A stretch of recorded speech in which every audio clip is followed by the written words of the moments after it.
Bonjour, aujourd'hui nous allons vous expliquer comment faire la recette des petites gaufrettes que faisait ma grand-mère.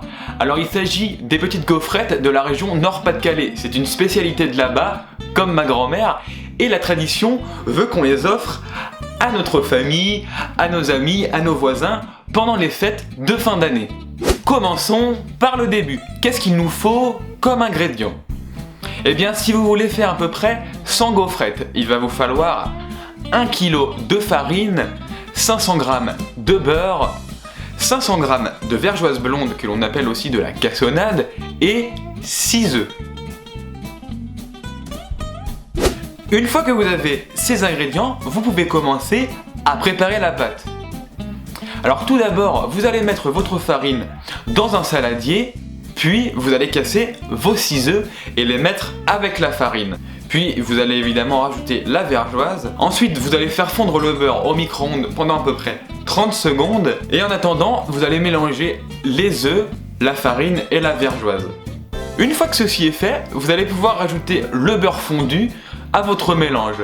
Vous allez continuer un petit peu à mélanger jusqu'à temps que la pâte soit bien homogène.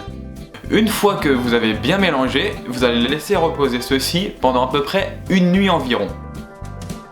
Quand vous revenez, vous allez pouvoir faire des petites boulettes avec votre pâte. Il devrait y en avoir à peu près une centaine, puisqu'en fait, une boulette va correspondre à une galette au final. Une fois que vous avez fait toutes vos boulettes, eh bien vous êtes prêt à les faire cuire avec votre gaufrier. Alors nous, ici, on utilise un appareil artisanal, donc similaire à celui que ma grand-mère elle utilisait, mais si vous avez un appareil plus moderne, donc comme un gaufrier électrique, ne vous inquiétez pas, vous allez pouvoir faire cuire vos gaufrettes. Alors, il faudra surtout bien penser à préchauffer votre appareil, sinon vos gaufres elles risquent d'être mal cuites et donc moins bonnes à manger forcément. Une fois qu'il a bien été préchauffé, eh bien, vous allez pouvoir introduire vos boules dans l'appareil, puis le refermer. En fait, elles vont être écrasées contre les deux parois et vous laissez cuire entre 30 et 40 secondes, c'est très rapide, hein. Une fois votre gaufrette cuite, vous allez la déplacer délicatement sur une grille à côté. Quand elles seront toutes cuites, vous allez les laisser refroidir avant de les ranger. Une fois qu'elles sont refroidies, vous allez pouvoir les placer dans une boîte métallique. Il faut bien penser à mettre du papier sulfurisé au fond, ça permettra de les conserver plus longtemps.